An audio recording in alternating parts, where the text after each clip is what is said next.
Hi there. Welcome to the Recovering Well in Heart and Mind information sessions. I am Fiona Kirkwood, one of the cardiac rehabilitation nurse specialists. Everyone reacts to having a heart problem in different ways. Some people take it in their stride, while others have more trouble coming to terms with things. Focusing on your emotional well-being is as important as the steps you are taking to improve your physical heart health. In these Recovering Well sessions, we hope to offer information and support to help you deal with common emotional concerns following diagnosis of a heart problem, and offer you some suggestions for simple ways to boost your emotional well-being. In this information session, part 1, we will focus on discussing some of the common emotional reactions following heart problems. What we ask of you is to listen with an open mind, give new ways of doing things a try, and discuss any ongoing concerns with any member of the cardiac rehab team. Being diagnosed with a heart problem is often a shock for most people, and for many it can happen out of the blue. Because we can take our health for granted, it is only natural that heart issues create worries and fears for you and the people in your life. You may feel confused and anxious and worried that your life will never be the same. There's no right or wrong way to feel. However, there are a number of common problems identified after heart issues. Have a look at this slide. Do you recognise any of these issues in your own experience or perhaps in a family member?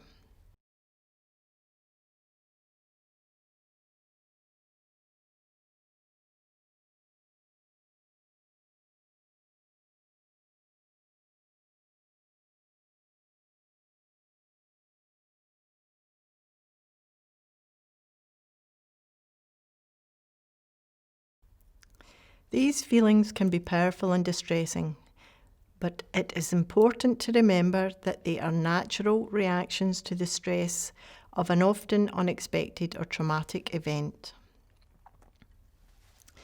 And on top of this, think about COVID-19. This can make us all feel more isolated, more worried about our friends, our family, our health and seeking health care, and in general more uncertain about our lives at the present time and future. Dealing with heart issues is stressful, and a number of events can contribute to this stress. Being in hospital, leaving hospital, adapting to new treatment regimes, the thought of starting exercise or returning to work or social gatherings, thinking about how we will cope, dealing with your own worries and worries about your family. Perhaps you're considering changes to your lifestyle or plans for the future. Dealing and adapting to change is often difficult for both you and the people in your life. As you and your family process what has happened, it is very normal to experience good and bad days and some in-between days. On a bad day, you may feel less able to cope with things that you would normally deal with. You may experience several bad days in a row. This won't be pleasant, however, it is normal as you try to make sense of what has happened and start to return to your life. Some people find the experience helps them to focus more on their priorities in life. Others may experience anxiety, worry and fear, or low mood, which may be mild and resolve, or sometimes becomes problematic, stopping people get on with their life. Often during these periods of stress, we can experience powerful negative thoughts and feelings that impact on our behaviour, and we can easily find ourselves in vicious cycles of increasing anxiety or low mood. So let's talk about anxiety. Anxiety impacts on our thoughts, feelings and behaviour. Take a moment to think about how anxiety affects you.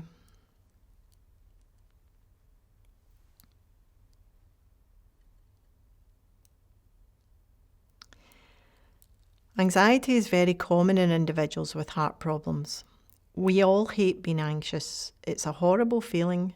It feels overwhelmingly disturbing, and understandably, we try to keep it at bay by avoiding anything that might make us anxious, or by doing things that help us to feel safer in those situations when we feel anxious. Let's think about a common situation. You get home from hospital after a heart attack. Lying in bed, you're very restless, and you're thinking about what has just happened to you. Thoughts of, I had a heart attack, I could have died, how am I going to cope, are going through your mind. You then notice you feel hot. You notice some flutters from your heart. And your spotlight of attention starts to focus on your chest, convinced something is wrong and you're going to have another heart attack. As you focus on your bodily sensations, you notice your breathing feels faster and your mind is racing with frightening thoughts of something being wrong. You're feeling anxious and perhaps worried you're heading for another heart attack. And this fear and anxiety then heightens your thoughts of losing control. If you experience this on a number of occasions, you develop safety behaviours, avoiding any activity that may cause these physical sensations, such as exercise, social gatherings and situations, and you may even develop sleeping problems to avoid having these thoughts and feelings. However, although you may feel this behaviour is helpful, longer term, it only heightens hypervigilance about your bodily sensations and fear of another heart attack, which can greatly impact on your life. So let's think about low mood. Low mood impacts on our thoughts and feelings and behaviour. Take a moment to think about how low mood affects you.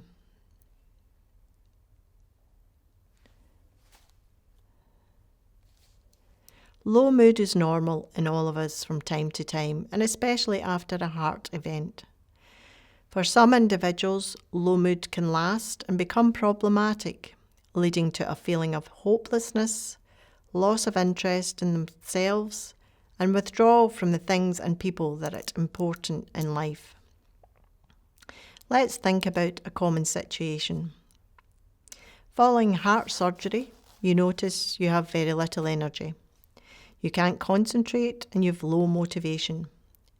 You may feel like it is all too hard and worry that your life will never go back to normal.